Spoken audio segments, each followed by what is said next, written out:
It's a heck of a town. Oh boy! You caught me while I was trying my New York accent. Ay, ay, ay. It's gonna go badly wrong. But never mind. You know, I always feel melancholy on these last days of reading the story, Part 10 today, the last bit of the story, so don't get too upset. But the wonderful thing is, they'll all be there for history, forever, for people to listen to. So, in a few weeks' time, I'll probably listen to them again.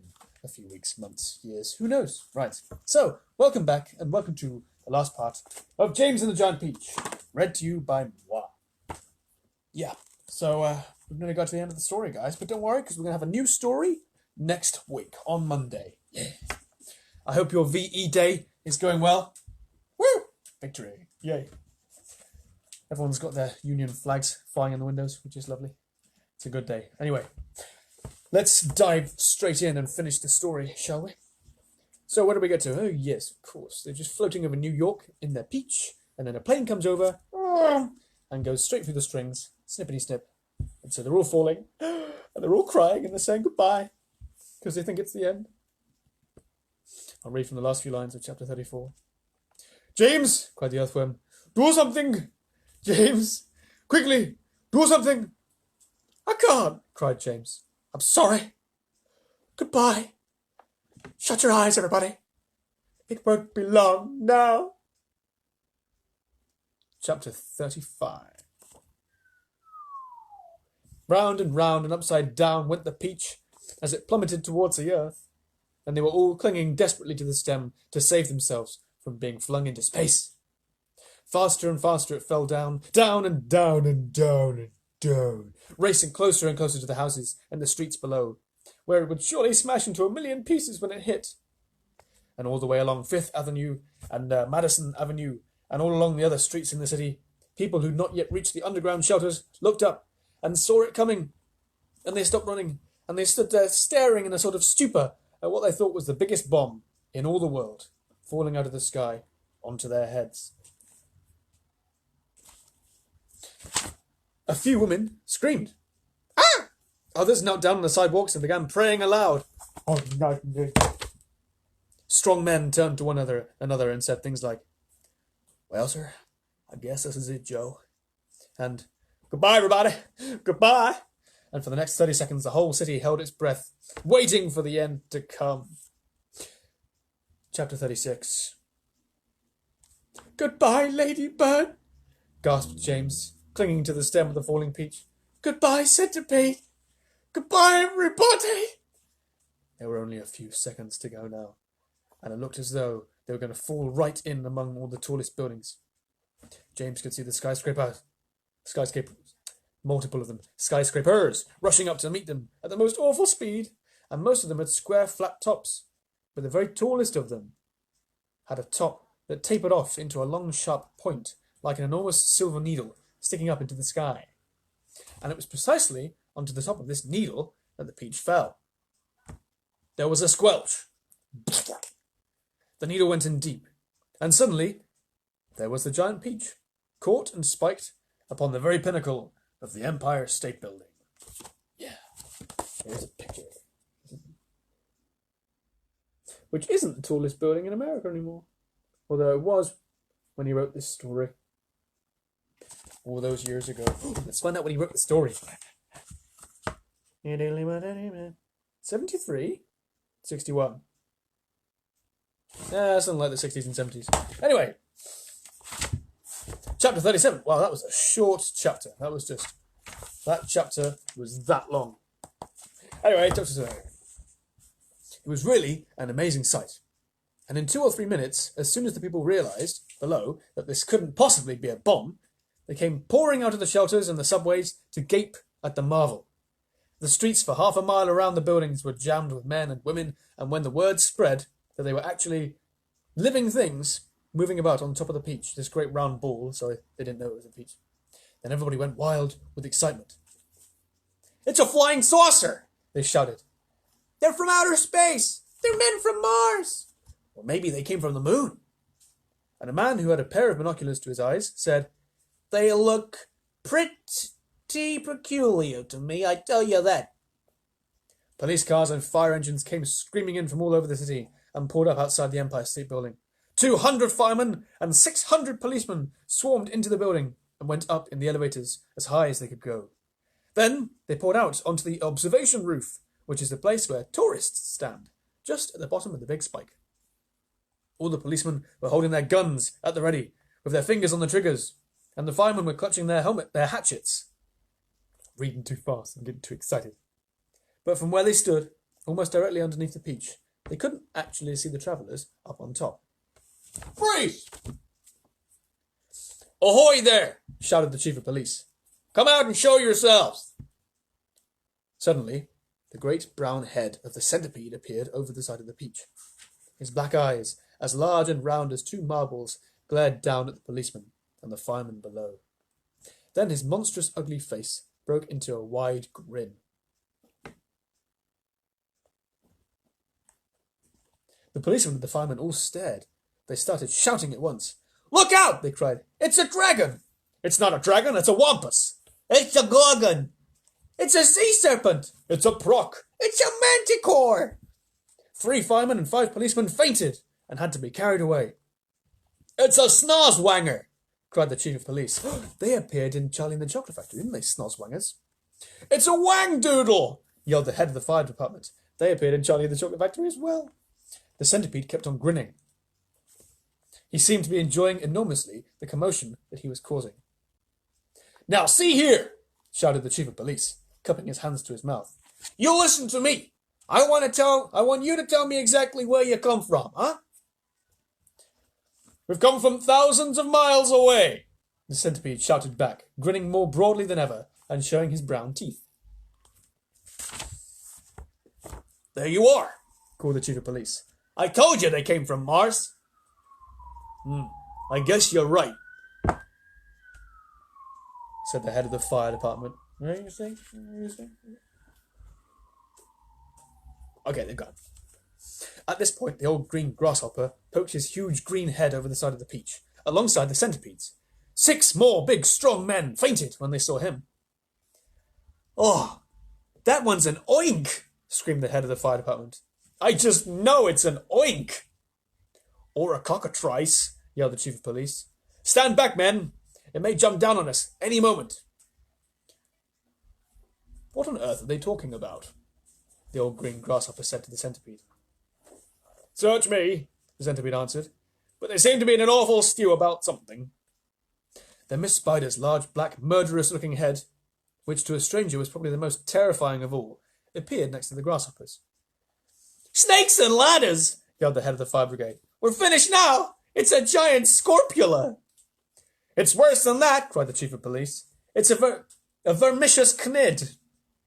Oh, just look at its vermicious, gruesome face." Look at it. A vermicious knid. What is that? You have to find out next week, won't you? "Is that the kind that eats fully grown men for breakfast?" the head of the fire department asked, going white as a sheet. "I'm afraid it is," the chief of police answered. "Oh, please, why doesn't someone help us get down from here?" Miss Spider called out. "It's making me giddy." "This could be a trick," said the head of the fire department. "Don't anybody make a move until I say." "They probably got space guns," muttered the chief of police. "But we gotta do something," the head of the fire department announced grimly. "About 5 million people are standing down there on the streets watching us." Then why don't you put up a ladder?" the chief of police asked him. "I'll stand at the bottom and hold it steady for you while you go up and see what's happening, huh?" "Oh, thanks very much," snapped the head of the fire department. Soon, there were no less than 7 large, fantastic faces peering down over the side of the peach. The centipedes, the old green grasshoppers, the spiders, the earthworms, the ladybirds, the silkworms, and the glowworms. The silkworm still hasn't said anything in the entire story. And a sort of panic was beginning to break out amongst the firemen and the policemen on the rooftop. Then, all at once, panic stopped, and a great gasp of astonishment went all around. For now, a small boy was seen to be standing up there beside the other creatures. His hair was blowing in the wind, and he was laughing and waving and calling out, "Hello, everybody! Hello!" For a few moments, the men below just stood and stared and gaped. They simply couldn't believe their eyes. Bless my soul, cried the head of the fire department, going red in the face. It really is a little boy, isn't it? Don't be frightened by us, please, James called out. We're so glad to be here. What about those others beside you? Shouted the chief of police. Ain't any of them dangerous? Huh? Of course they're not dangerous, James answered. They're the nicest creatures in the world. Allow me to introduce them to you one by one, and then I'm sure you'll believe me. My friends, this is the centipede, and let me make it known. He is so sweet and gentle that, although he's overgrown, the Queen of Spain again and again has summoned him by phone to babysit and sing and knit and be a chaperone. When nurse is off and all the royal children are alone, small wonder, said a fireman, they're no longer on the throne. I get it, because he keeps using the centipede as a babysitter. That's funny.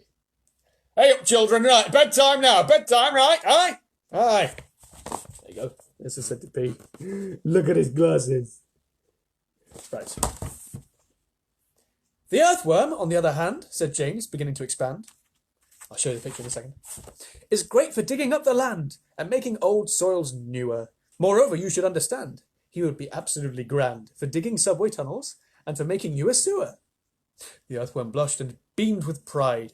Miss Spider clapped and cheered and cried, could any words be truer? There's the earthworm with his nice sun hat. I don't know why he's got a sun hat. And the grasshopper, ladies and gents, is a boon in millions and millions of ways. You've only to ask him to give you a tune, and he plays and he plays and he plays. As a toy for your children, he's perfectly sweet. There's nothing so good in the shops. You only to tickle the soles of his feet, and he hops and he hops and he hops.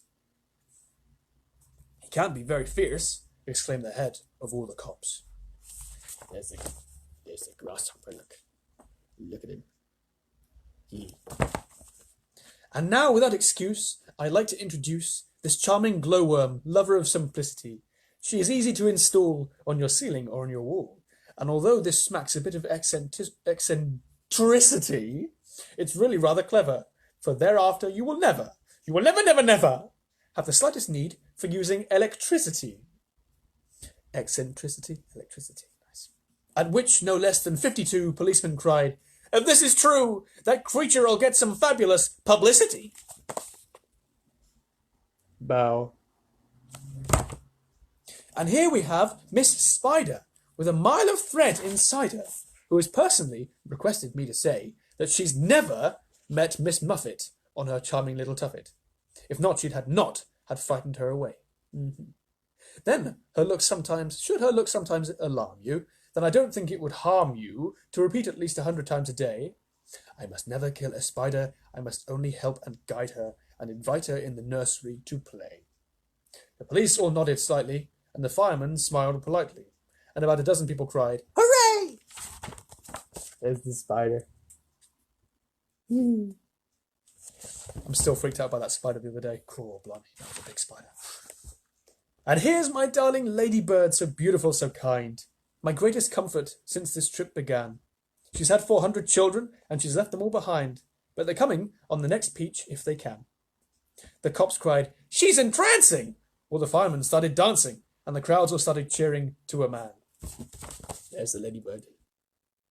And now the silkworm, James went on, whose silk will bear comparison with all the greatest silks there are in Rome and in Philadelphia. If you would... Comparison Philadelphia. Oh, I see. I got the rhymes wrong. My bad. Never mind. If you would search the whole world through, from Paraguay to Timbuktu, I don't think you would find one bit of silk that could compare with it. Even the shops in Singapore don't have the stuff, and what is more, this silkworm had, I'll let you know, the honour, not so long ago, to spin and weave and sew and press the Queen of England's wedding dress. And she's already made and sent a waistcoat for your president. Well, good for her, the cops cried out.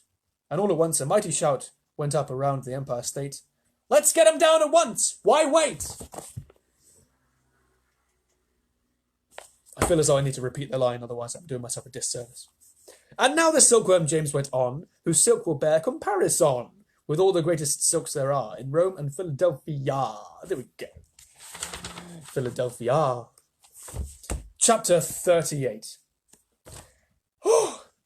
5 minutes later, they were all safely down, and James was excitedly telling his story to a group of flabbergasted officials.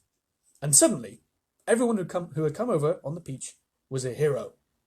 They were all escorted to the steps of the city hall. Oh, it's spelt with a full stop, city.hall, where the mayor of New York made a speech of welcome. And while he was doing this, 100 steeplejacks, armed with ropes and ladders and pulleys, swarmed up to the top of the Empire State Building and lifted the giant peach off the spike and lowered it to the ground. Then the mayor shouted, "We must now have a ticker-tape parade for our wonderful visitors." Hey, a ticker-tape parade. I don't even know what that is. And so a procession was formed, and in the leading car, which was an enormous open limousine, sat James and all his friends. That must be a ticker-tape parade. Next came the giant peach itself. Men with cranes and hooks had quickly hoisted it onto a very large truck, and there it now sat, looking just as huge and proud and brave as ever. There was, of course, a bit of a hole in the bottom of it where the spike of the Empire State Building had gone in. But who cared about that? Or indeed about the peach juice that was dripping out all over onto the street. Behind the peach, skidding about all over the place in the peach juice, came the mayor's limousine. And behind the mayor's limousine came about 20 other limousines carrying all the important people of the city. Well, there you go. There's your ticker-tape parade. There's a picture. Ooh, I want a glass of fresh peach juice. That'd be nice. Don't think I've ever had peach juice in my life. I've had peach squash, but it's not the same. And the crowds went wild with excitement. They lined the streets and they leaned out of windows of the skyscrapers, cheering and yelling and screaming and clapping and throwing out bits of white paper and ticker tape. And James and his friends stood up in their car and waved back at them as they went by. Then a rather curious thing happened. The procession was moving slowly along Fifth Avenue when suddenly a little girl in a red dress ran out from the crowd and shouted, Oh, she's American. "Oh, James, could I please have just a tiny taste of your marvelous peach?" "Help yourself," James shouted back. "Eat all you want. It won't keep forever anyway." No sooner had he said this than about 50 other children exploded out onto the street and came running. They exploded out of the crowd and running onto the street. "Can we have some too?" they cried. "Of course you can," James answered. "Everyone can have some." The children jumped up onto the truck and swarmed like ants all over the giant peach, eating and eating to their heart's content. And as the news of what was happening spread quickly from street to street, more and more boys and girls came running from all directions to join the feast. Soon there was a trail of children a mile long chasing after the peach as it proceeded slowly up Fifth Avenue. Really, it was a fantastic sight. For some people it looked as though the Pied Piper of Hamelin had suddenly descended upon New York City. And to James, who never dreamed that there could be so many children as this in the world, it was the most marvellous thing that had ever happened. By the time the procession was over, the whole gigantic fruit had been completely eaten up, and only the big brown stone in the middle, licked clean and shiny by 10,000 eager little tongues, was left standing on the truck. Well, I say, they wouldn't do that today, would they, boys and girls? Oh, no. Chapter 39. The last one. And thus the journey ended. But the travellers lived on. Every one of them became rich and successful in the new country. The centipede was made vice president in charge of sales of a high-class firm of boot and shoe manufacturers. The earthworm, with his lovely pink skin, was employed by a company that made women's face creams to speak commercials on television. The silkworm and Miss Spider, after they'd both been taught to make nylon thread instead of silk, set up a factory together and made ropes for tightrope walkers.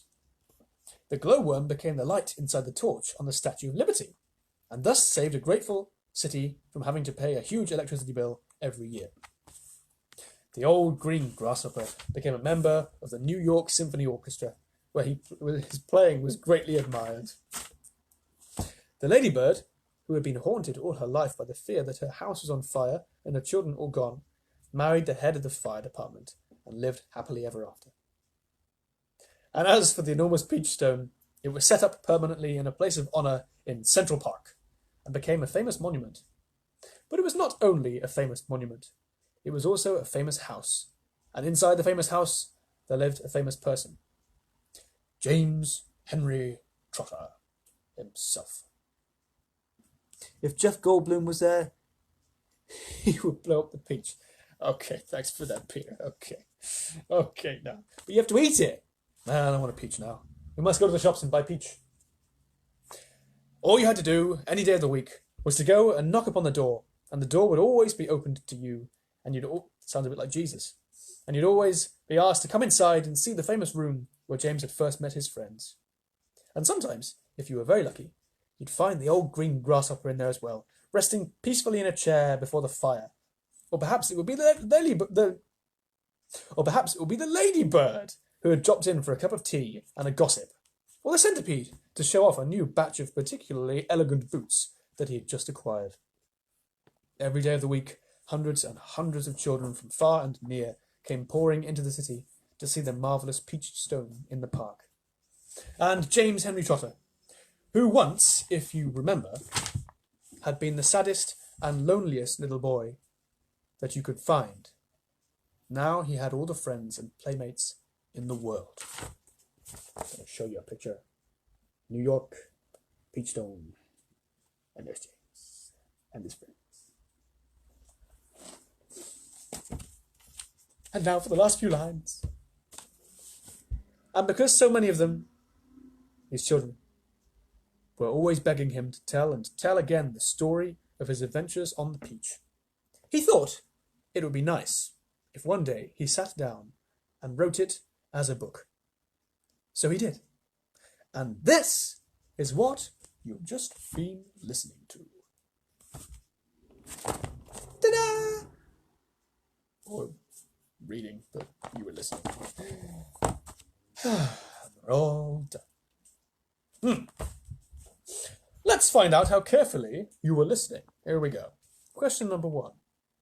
How did James Henry Trotter's parents die? Oh, there's a multiple choice. Was it A, they disappeared on a plane journey? Was it B, they ate a poisonous apple? Or was it C, they were killed by an escaped rhino? I'm going to leave the answers for later on. Question 2. What does Aunt Spiker look like?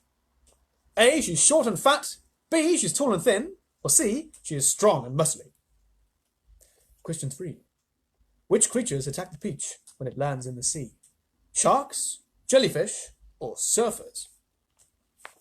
Upon which building is the peach impaled? The White House, 10 Downing Street, or the Empire State Building?